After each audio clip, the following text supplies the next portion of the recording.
Welcome to Endo Battery Fast Charged, a series dedicated to keeping you informed and empowered in the realm of endometriosis. Teaming up with board-certified patient advocates, we bring you the latest articles, research, and insights to equip you with accurate information and a deeper understanding. Whether you're expanding your knowledge, staying updated, or seeking clarity, you're in the right place. I'm your host, Alana, and this is Endo Battery Fast Charged, charging and empowering your life with knowledge.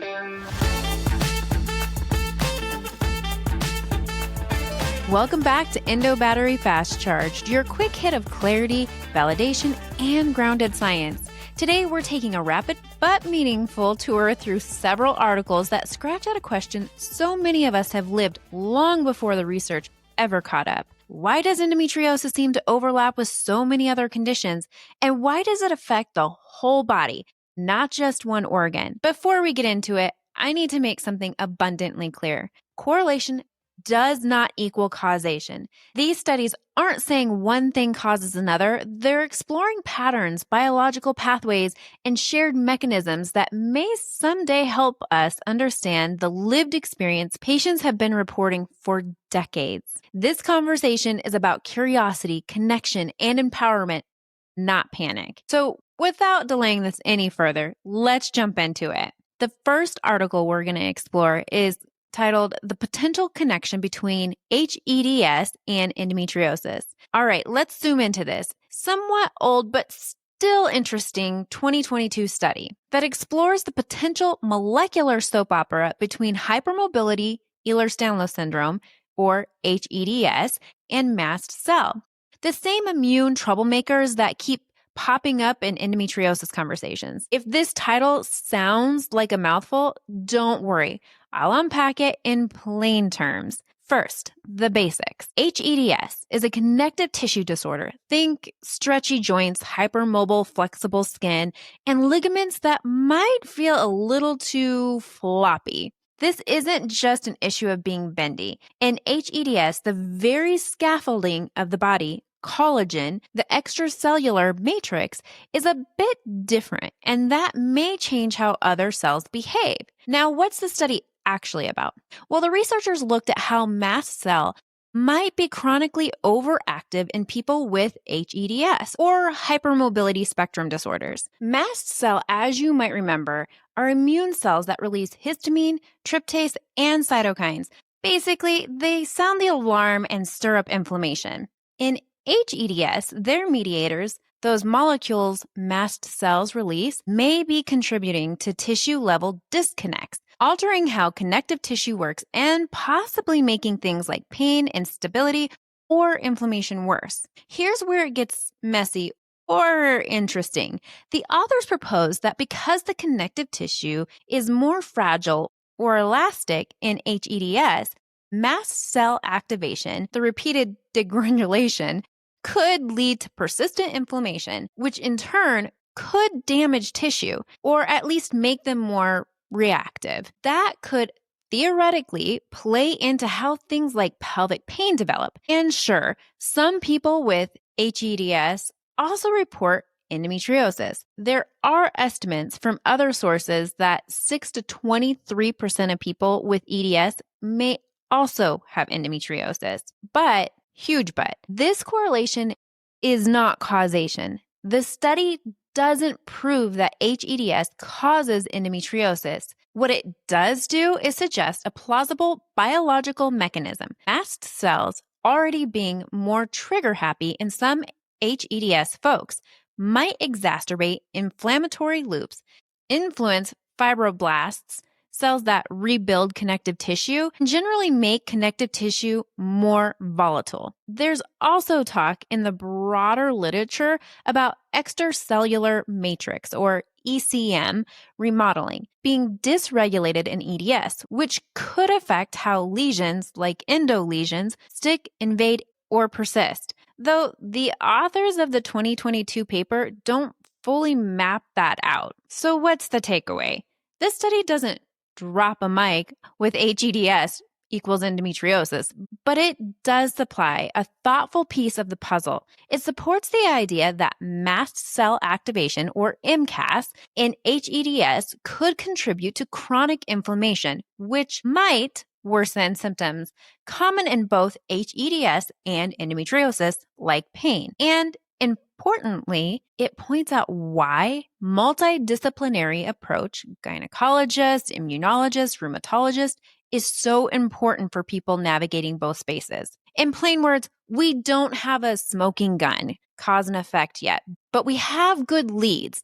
Mast cell may not be the bystanders. They could be the amplifiers in the discomfort loop connecting HEDS and endometriosis. Future research could drill into whether targeting mast cell activation might one day ease symptoms for people with both these conditions. As we continue with this trajectory of research, we're going to dive into an article that is brand new, but also not brand new, about mast cells and endometriosis, titled Mast Cell Mediated Epithelial Mesenchymal Transition in Endometriosis. That is a mouthful. And before you panic, no, you do not need a PhD, a microscope, or a secret decoder to bring in understanding this. I'm going to keep it simple because science does not need to feel like a tax audit. This study looks at something called the CCL2 or the CCR4 pathways, which, yes, absolutely sound like a droid from Star Wars, but I promise it's just a communication channel that mast cells use. So here's the deal. The idea that mast cells are involved in endometriosis, again, is not new. Mast cells are basically the drama queens in the immune system. They're cells responsible for allergic reactions, inflammation, the whole body doing the most experience. We've known for a while that people with endometriosis have more active mast cells. And older studies and even animal models have shown that when you calm these cells, endolesions grow less. So the concept that mast cells play a role, been there, seen that, bought the t-shirt. What the study adds though, and this is where it gets fun, is the mechanism. Instead of just saying mast cells are here causing problems, the researchers zoomed in and said, okay, how exactly are these little immune gremlins stirring the pot? And what they found was that mast cells appeared to help push endometriosis lesions into something called epithelial mesenchymal transition, also known as EMT, which is much easier to say. Now, EMT is basically where cells stop acting like well-behaved, tidy little epithelial cells that stay in place and instead start behaving like mesenchymal cells, which are more mobile, flexible, and frankly, a bit too ambitious. The cell equivalent of someone deciding to quit their desk job to become a traveling circus clown. The CCL2, CCR4 signaling pathways seem to be the walkie-talkie connection mast cells use to nudge endometriosis cells toward this more aggressive behavior. So instead of just sitting quietly, these cells get the message. Literally, and start becoming more invasive, harder to remove, and more persistent. If you've ever wondered why some lesions act like they've unpacked their suitcases and moved in forever, this kind of signaling may be part of that reason. Now, does this change everything we know about endometriosis? Not quite, but it does give us a clear picture of what's happening on the microscopic level. Kind of like turning on the lights in a messy room. The mess was always there. Now we're just understanding which pile came from where. And importantly, identifying these communication signals make them potential targets for future treatment. If we can block the mast cell messaging or reroute them, we might have new ways to slow lesion progression or reduce symptoms. So, in short, this research doesn't overturn the mast cell story, but it does add meaningful detail. It's like adding subtitles to a movie you've watched 100 times. You suddenly catch things you didn't see before. And for a disease that has been misunderstood or under-researched for decades, clarity, even in small pieces, matters. All right, to round out the mast cell world tour, let's talk about this article from the EDS clinic that breaks down how endometriosis and the immune system basically get into each other's business in messy, dramatic ways. The article titled, The Role of Mast Cells in Endometriosis, explains that endometriosis isn't just a pelvic disease. Nope. It's more like an overachiever of inflammatory conditions affecting hormones, immune pathways, gut function, pain processing, and the general, why am I like this experience? So if you've ever felt like endometriosis is a full body event, congratulations, you're not imagining it. One of the big stars here, again, is the mast cells. Think of mast cells as immune grenades waiting for a reason to go off. The article explains that endometriosis can activate these cells, and once they're activated, they release substances like histamine, prostaglandins, and cytokines that basically scream inflammation time, and that can turn up the volume on pain, gut issues, bladder dysfunction, fatigue, and that foggy someone unplugged my brain feeling. This is why people with endo also experience symptoms that look suspiciously like histamine intolerance or mast cell activation issues. But the article also makes another important point. Estrogen is not helping. Estrogen stimulates the growth of endometriosis lesions, increasing inflammation, even influencing the mast cell behavior. So now we've got hormones and the immune system tag teaming like they're auditioning for a WWE match. This explains why flare-ups can track with hormonal shifts, why symptoms can fluctuate, and why treatments that touch hormone pathways sometimes help, and sometimes, well, they don't.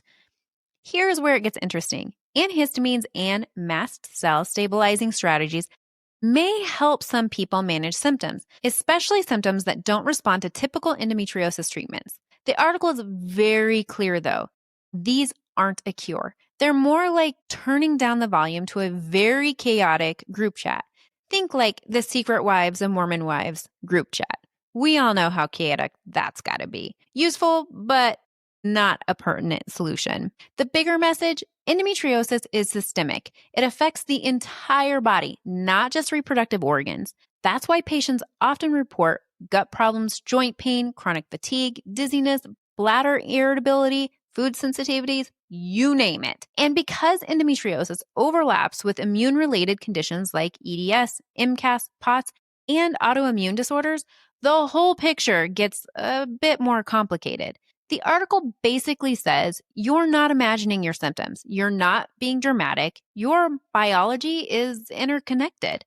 So these pieces tie everything together by exploring how hormones, inflammation, and mast cells work together to create systems many people with endometriosis experience. It doesn't claim mast cells cause endometriosis, but it does show why calming them down might help some people feel better, and why the full body symptoms make far more sense than many doctors have realized. And finally, for those of us looking into non-opioid ways to manage our pain and inflammation, hi, it's me.